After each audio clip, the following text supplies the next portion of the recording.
Okay, Shalom Akim, Kahalanim La, Yahaba Hashem Yahshua Bashem Kodash, and double honors to greatness and apostles, Thadi How Thadi Yahshua for the strength, to make this video as well. And Shalom once more.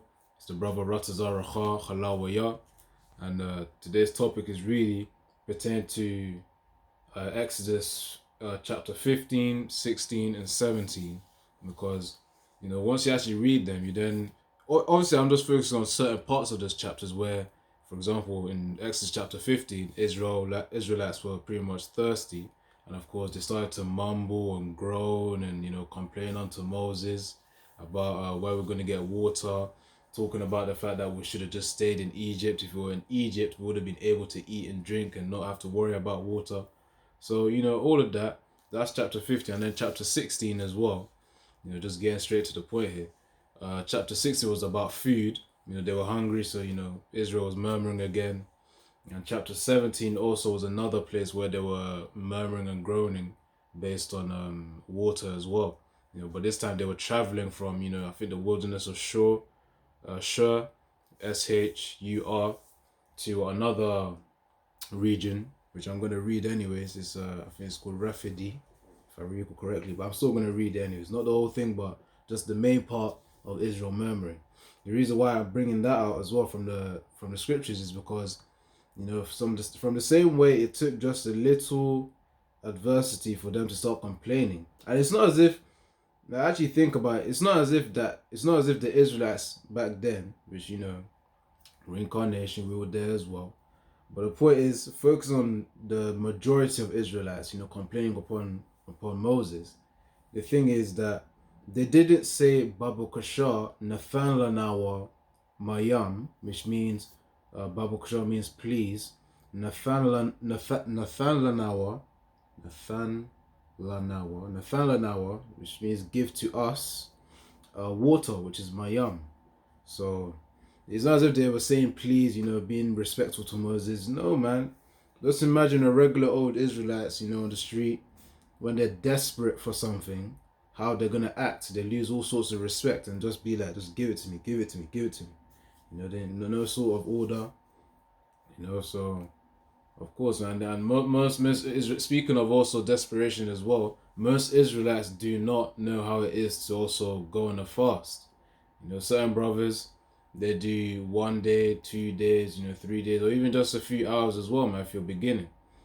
So of course, Day of Atonement, really every brother ought to train up themselves prior to the Day of Atonement to be able to do 1 day full of dry fasting, which is where you don't have any water or food. So I've done fasting myself, in terms of I've done 1 day, 2 days, 3 days. Of course, at the very beginning, the first time you do 3 days, obviously after a warm up, you do your water fast, and then gradually you start to increase the time. Then after water fast, you then do the dry fast. For me, I just went straight in, man. It was 24 hours flipping doing dry fast. That was adversity right there, but body got used to it. So all the rocky Bashim. But the point is, as you fast as well, most Israelites do not fast. So as we also kill off, well, I say kill off, but as we also push away the demons as we fast and pray as well. The thing is, with Israelites, you don't fast and pray, demons are more likely to utilize their vessels. Hence why they were acting the way they were acting, when Moses was guiding them throughout the wilderness, which is really just Yahweh using Moses to guide Israel through the wilderness, man. With the chariot on top as well, which Yahweh was inside of. I think I made a video on that as well previously, but some time ago. Anyway, so the point is, with that mentality, I don't know. In fact, let me just make the point so that you get the understanding of the context for this video. The point is that with Israelites being in that form of desperation, they can pretty much go to the point where they're going to do anything just to get water, or food. And the scriptures talk about man shall not live by bread alone, but by the word of Yahweh Shem Yahshua. So of course, with having the word of Yahweh Shem Yahshua within us as well, we're going to be able to survive more. Really, it's by Yahweh Shem Yahshua's word for us to even be in a healthy state too. So this food and water, the Most High can make our bodies, even during Jacob's trouble as well, as a spiritual a miracle too for us to go weeks without water, man. Maybe even a whole month. Not even water, without food. Because those brothers who have tried out dry fasting, which I believe that you can go a very long time to dry fast. I think even the scriptures have certain accounts as well, man. I think there was one about I need to try and get to it, Yaratazar, but it's been some time now, where there was a person within the scriptures of which did about 14 days of fasting, man, before he went into a person's house and then they gave him food to eat. So the point is, man, the fasting, we're pretty much we shouldn't really limit ourselves for how long we can fast for. And anyways, we also got Yahweh Shim Yashai nourishing and keeping our vessels too, man. Even flipping heathens as well. If you go on YouTube, some of them may be Jake as well. We always got to say that because speckled bird out there. But let's say the heathens too, who do try the fast as well. They some actually do 40 days too, man. They be eating fruit. They don't eat the fruit during the fast. I'm talking about what they use to break the fast. They do a water fast for 40 days. They be losing a whole load of weight. Which is really, I think the apostles also spoke of it recently in the recent camp. On Saturday. On autophagy as well, where autophagy is just recycling the old proteins, the old cells in your body. And it's Salak. I just realized I'm going off on a tangent. But the point is Salak, fasting is another video, man. I'll probably have to make another video on that. I just realized I was going on a tangent there. But the point is, most Israelites today do not fast, and therefore demons will be able to utilize their vessels. And if demons are able to utilize their vessels, it means they'll be more subject to taking the MOTB. So that's the point I want to make. So Salak, I was getting into it, man. But yeah. Yaratazar though, Yabashim Yasharatazar, that I'll do another fasting video, because I made quite a few in the past. Get some research done, and because there's as well as spiritual benefits as well. There's also physical benefits too. And I'm gonna explain that. I'll still mention the same thing that I mentioned previously in the other videos, but there's always new bros coming in anyway, so I might as well reinstate them too and add more new research and new information into the benefits of fasting, spiritually and physically, man. Alright, so let me get to the point for these 3 chapters here. Let me just scan here and then see what's up.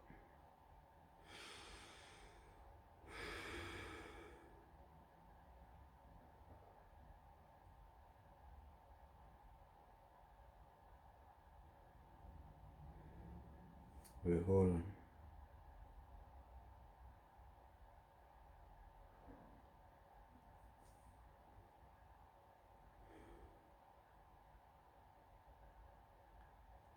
Alright, I'm gonna read from. So Exodus, majority of Exodus 15 was pretty much Israelites, Miriam and the other women singing unto Yahweh, praising Yahweh for saving them, from the wrath of the Egyptians. So that's majority of the chapter. But then the latter end of the chapter is talking about how Israel was murmuring about water, and then the Most High establishing, okay, you got to listen to the commandments as well, and then you won't have any plagues. But anyways, that will put upon the Egyptians. But let me actually read it from verse 22. So Exodus 15 and 22. So Moses brought Israel from the Red Sea, and they went out into the wilderness of Shur, and they went 3 days in the wilderness and found no water. So 3 days in the wilderness and found no water. So low key, not even low key, they were just there, and then they had no water to drink, no clean water to drink. So I'll read it again.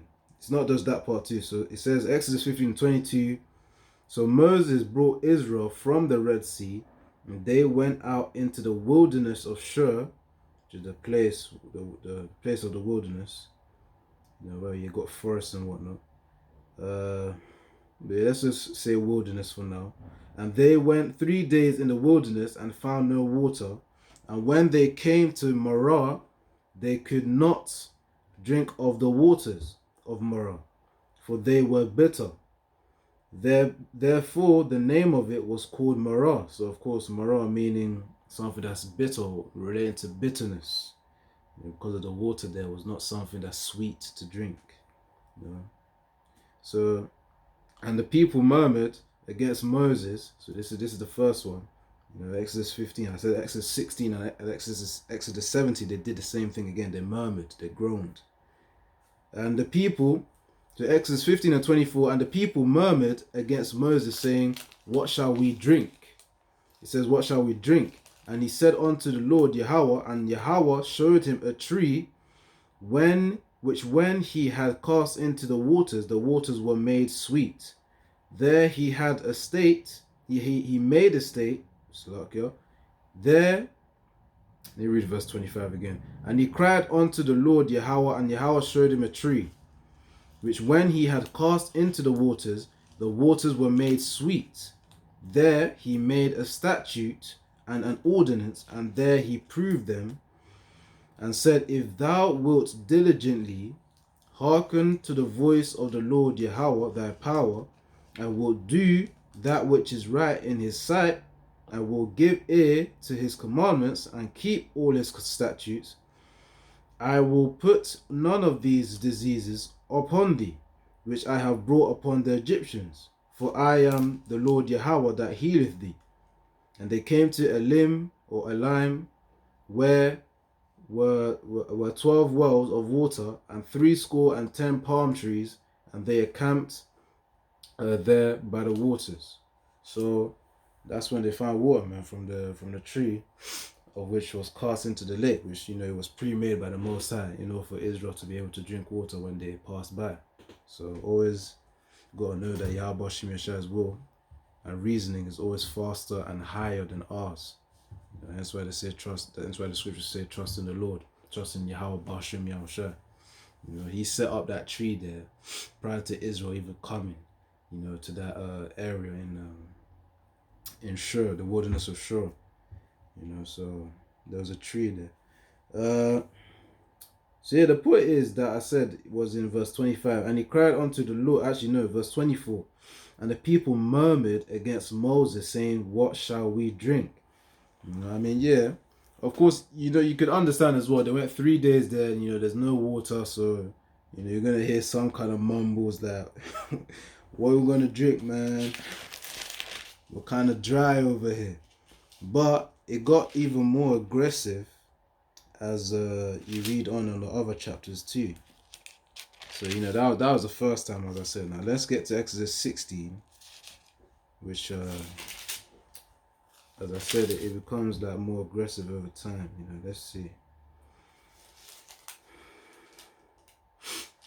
So after they had water here, there's something else that needed to be done. The next one was pretty much about food. So let me see if I can find it.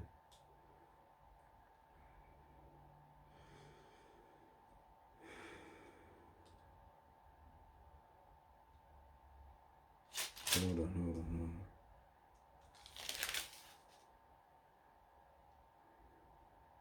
Alright. Let's see.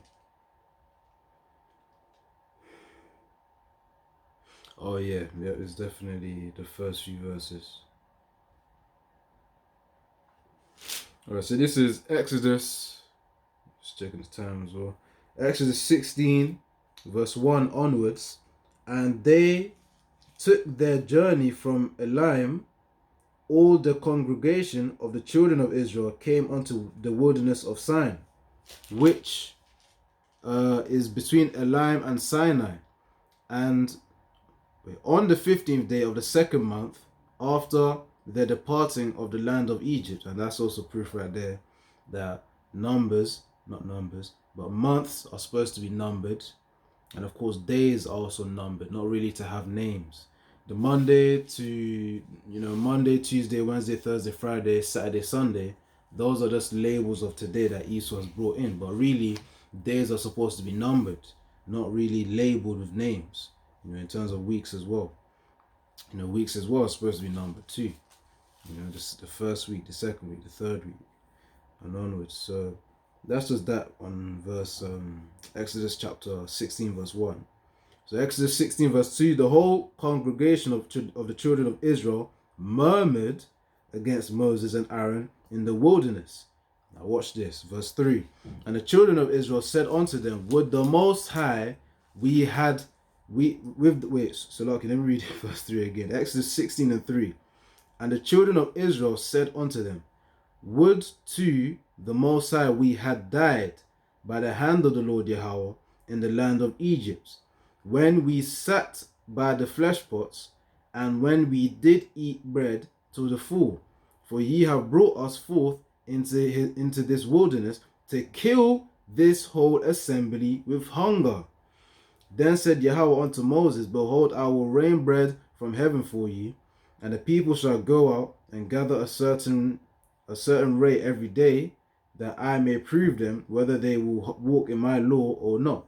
So of course Yahweh used that as a test for Israel to see whether they're going to listen to him or not, which is where it's like, okay, 6 days you can gather. On the 6th day you gather double the amount, and on the 7th day you rest. No man can gather in that day of the Sabbath, which means you can't go outside and gather bread, the manna that Yahweh put within the midst of Israel, man. So that's the point. The point is in verse 3, and the children of Israel, as I said, it gets more aggressive. Between Exodus 15, Exodus 16, and Exodus 17. So Exodus 16 verse 3, and the children of Israel said unto them, would the Most High we had died, would to the Most High we had died by the hand of Yahweh in the land of Egypt. We sat by the flesh pots, and we did eat bread to the full. And ye have brought us forth into this wilderness to kill this whole assembly with hunger. So of course the children of Israel getting aggressive, man, onto Moses and Aaron, saying that, so you took us, we were in Egypt being able to eat, the pots, you're able to cook meats. That's what they were thinking, Israel. And then they were thinking, oh, so now Moses and Aaron, they've led them into the wilderness in order for them to be killed. And that's what did they call it? Being I think overreactive. I think that's what it's talking about there. That's really what it is, what Israel is doing there. They're being overreactive because they haven't had food. Instead of them to be respectful and then inquire of Moses for food, they were being aggressive, man, saying that now you see, that's the mentality. They were looking back. They were like, if we were in Egypt, and in Egypt they were in a weaker state than they were in their current position, where the Most High actually freed them, to be in the wilderness in order to worship him. That's the point.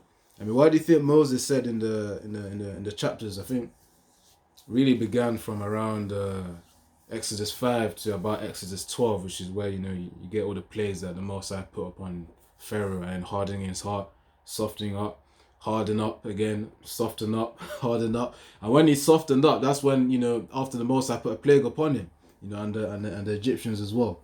But the point is that Israel was looking back into their captivity where they were slaves, and just because of the fact that they could eat, they want to go back again, man. They're saying that, oh, so you led us here, you led all of us here to be killed. That's why it says, in verse 3, and when we did eat bread to the full, so they were content in Egypt, they were looking back into their captivity. For ye have brought us forth into this wilderness to kill this whole assembly with hunger. Again, they were overreacting because they didn't have the understanding that if the Most High, not even if they forgot the Most High, in order to deliver them, had sent plagues in order to destroy Pharaoh, of whom had power over them temporarily, in order to make them slaves. And then the same power also brought you out of that land, not just out of the land, but to also take jewelry as well to put upon children. And of course, the wives took the jewelry from the women took the jewelry from the strangers of the Egyptians, man. Not just that, it also gave you the gold as well, and also to gather all your cattle as well. Have some unleavened bread. That was a great departure, man. I think that's also what Exodus means as well. Some kind of I think the root word refers to something of to depart. That's what it means. I mean, I got to research that, but I know it relates. It relates to departure. But the point is that Israel, the same power, Yahweh, of who made them leave the land, the same one is that they're forgetting that can easily provide them food and provide them water. And we're talking, this is literally the next chapter after Exodus 15, where Exodus 15, they wanted water, the Most High provided them water. Exodus 16, they wanted food, the Most High gave them food as well, and used it as a test to see, okay, who's going to listen to Yahweh. And of course, if you read later on, Moses was actually quite frustrated with the Israelites, man, because they wouldn't take heed unto Yahweh's word. So, you can read that, and then you'll actually understand it, man. Certain Israelites were just thinking, yeah, they want to add more food. But the thing is, when they had extra food, the worms and all the parasitical stuff, parasites, would then infected the thing, the food, the bread. Because I think there was bread in the morning, there's flesh in the evening as well, to eat. So they ate that. In the morning, just pretty much that's a breakfast and dinner right there, man. The morning food, to help you get throughout the day, and also the evening food to, of course, digest and help you be content before you then sleep. So that was the Most High's reasoning right there. So in today's term, it will be called Tumad or T-Mad actually, which means 2 meals a day. So yeah. There's a reason. There's even a reasoning behind eating like that as well. So even just studying the scriptures alone, even though the point isn't on like how often you eat, you can still learn little things like that, man. There's wisdom behind having 2 meals a day. Either that or you can still have your 3 meals, but have an active fasting. Basically, include fasting to be more frequent in your lifestyle. It could be once a month. Some brothers do it once a week. Like a 24-hour dry or water fast once a week. Then some brothers may do the extreme ones like 3 or 4 or 5 days maybe. Not really seen the 5-day one though, but I know brothers can do it. That's for sure. Once you build up to the 3 days, you then start to understand, all right, 4th day wouldn't hurt, 5th day wouldn't hurt. And then when you read the scriptures, you know that you can go even further. But, of course, all in wisdom though. So yeah, going back to the point though, as I say, it was getting more aggressive, man. The same power, they forgot that Yahweh delivered them, and the same power can also provide you water in Exodus 15. They forgot that, all right, he can easily provide us with food, man. And the thing is, the fact that they forgot it as well. So I might as well get a precept on this too.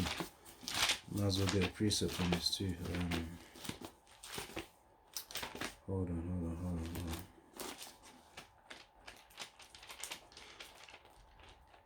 Alright, let's see. They forgot, man. That's the thing. Can't be forgetting the works of Yahweh Shemi. I mean, there's a reason why we're reading this right now, so that we don't forget the works. We're reminded of it. I think Titus, it mentions about he stirred our minds for remembrance, roughly paraphrasing. So of course these things are also written for our learning too. Alright, let's resume.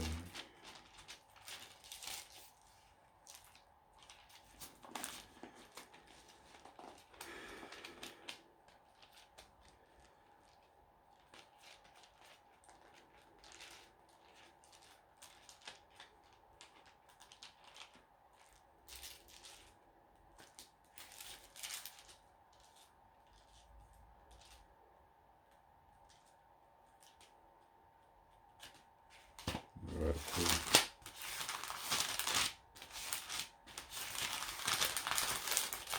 I'm gonna do another part as well. Alright, let's see.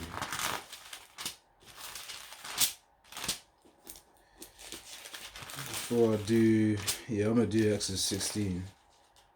I'm gonna do Exodus 17 in the other part. It is hold on. I could have sworn it was here though, wait.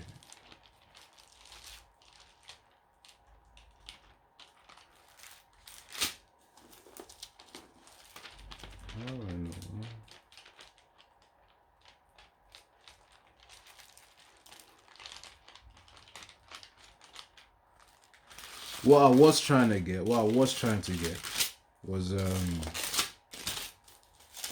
my people are destroyed because of lack of knowledge. Now I just wanted to read it word for word. But it seems like Hosea is hiding.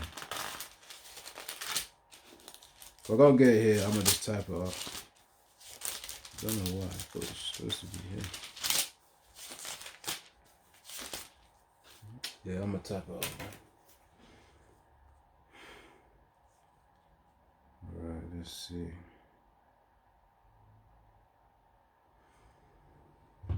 Let me get this precept out.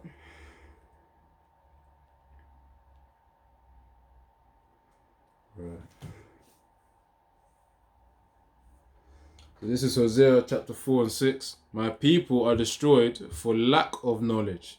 Because thou hast rejected knowledge, I will also reject thee, that thou shalt be no priest to me, seeing thou hast forgotten the law of thy power.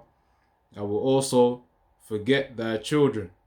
So really, that's also emphasis that we got the knowledge of the truth of Yahweh Shem Shai. The knowledge of the scriptures are essential, man. Or else, without that knowledge, it will just lead to destruction. That's the point. So that's why, you know, Book of Proverbs always mentioned about incline thy mind to understanding. Which really, with all that get understanding. That's what I'm trying to say there. You know, which is the understanding of these scriptures, man. Get that wisdom. Of course. And even not just that as well. Yes, study the scriptures too, but even just basic knowledge of which will help in your health, you know, fitness. There's no worry on trying to learn new things in order to help you nourish your body, man. Like imagine if we didn't even have the knowledge on how to fast as well, how to prepare for a fast, how to also end the fast too. You know, these things do help. So of course knowledge is helpful too, you know, reading books based on these things, and you know, for the help of nourishing your body, your mind, and of course scriptures first and foremost, they help to nourish our spirit, man.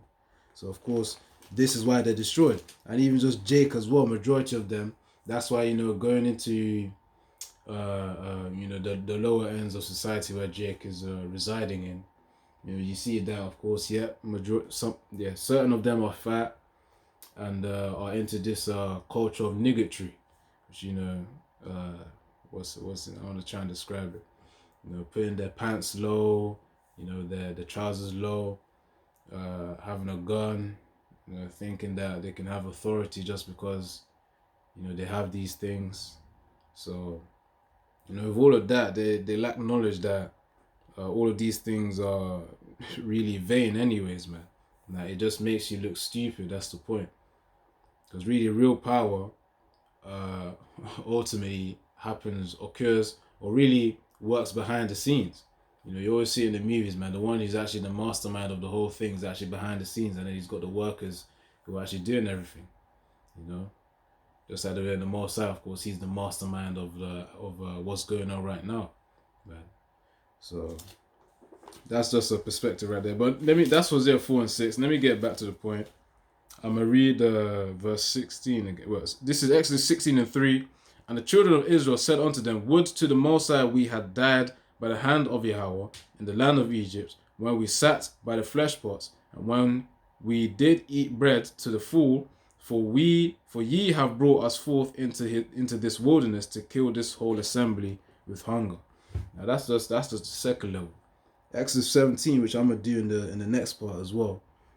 That's when it's like, okay, Israel's getting frustrated now, man. Which really, they don't have a right to get frustrated, because if they really remembered what the Most High did for them in the previous chapter, provide them water, and of course initially actually saving them from the hands of Pharaoh, then they will actually calm and humble down, and then inquire of Moses, ask Moses, you know, with respect, Baba Kushar, Nathan Lanawa, Hag, or Mayam, which means give to us, Nathan Lanawa, give to us food, which is Hag, and Mayam, which is water as well. So, you know, just a simple request, man. Like, come on. Anyways, you know, as the scriptures say, my people are destroyed because of lack of knowledge, man. You know, and you know, it's the scriptures also talk about knowledge shall increase. So if knowledge is even the fact that the internet was invented, man, you can search up anything to learn, to also think to increase your awareness, because you got the news as well, the news outlets, and not just the mainstream media. You got even alternative media to even access to. You know, other people who are doing the primary and secondary research too, man.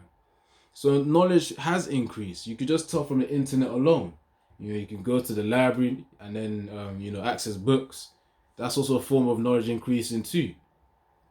It's like, come on. And then Israel's out here, just doing folly and being in the dead state of mind. That's why oftentimes when you do speak to 2/3, they lack wisdom, man. From the lower levels where it's like, the scriptures say they're wise to do evil, innit? So, when it comes to the lower levels, they know how to do certain shit. Street smart. That's when the term, street smart comes into play. And then that's that, wise to do evil. You bros know what I'm talking about. And then, even when you do consider the ones who are, educated, they would have gone to school and whatnot, even they themselves, they are also as fools too, man. Because remember, the scriptures talk about the wisdom of the world is foolishness to the Most High, and of course the folly there, whether it's a lowly Jake that's so-called street smart, the drugs and whatnot, or it's a higher Jake of whom in the world by worldly standards, it's a higher Jake of whom he is educated. He went through that traditional path of education, got a job, or started his own business and whatnot. But the thing is, at the end of the day, those things will not profit in the day of wrath of Yahweh Shem Yahshua and Jacob's trouble. So that's why it will also be folly too, because their mind is not. They don't have far sight, penetrating vision, man. Which means you can't see very, very far ahead. They can see somewhat far ahead, but not beyond the world. Because the world. When I say the world, I'm talking about Esau's kingdom here. So that's why Israel also, they're reflecting the same mentality as is shown in Exodus 15 and 16, man, where they required water. They were desperate for water, and they were desperate for food, and then they were saying that it would have been better for them to be in Egypt, man. They were thinking about looking back. And you know what the scriptures talk about? I think it talks about a fool return to his own folly, being as a dog's vomit. Let me actually try and find that scripture, man. It was based upon a dog returning to his own vomit. Let's see. Like a fool that returns to his folly, something like that. Alright, so this is Proverbs 26 and 11. As a dog returneth to his vomit, so a fool returneth to his folly. I remember Hosea 4 verse 6. My people are destroyed because of lack of knowledge. And a fool, of course, tends to not have knowledge. Now, we can get. I've already compared the lowly Jakes and the ones that are typically educated. Both are still regarded as fools, anyways, because one just has wisdom of the world, the other one just have flipping lowly street smarts knowledge, anyways. But that's useless in the time of Jacob's trouble. So again, I've already mentioned the precepts, man. Wisdom of the world is foolishness to the Most High. But the same mindset of the 2/3 right here today is the same mindset of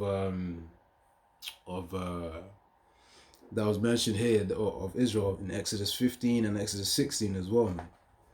But the point is that they're gonna have this mindset, and of course that will lead to their destruction too. So it's the truth ain't for everyone, man. So for the worldly people out there, that's really for them to deal with their judgment of Yahweh Shem Yahshua, man. So yeah.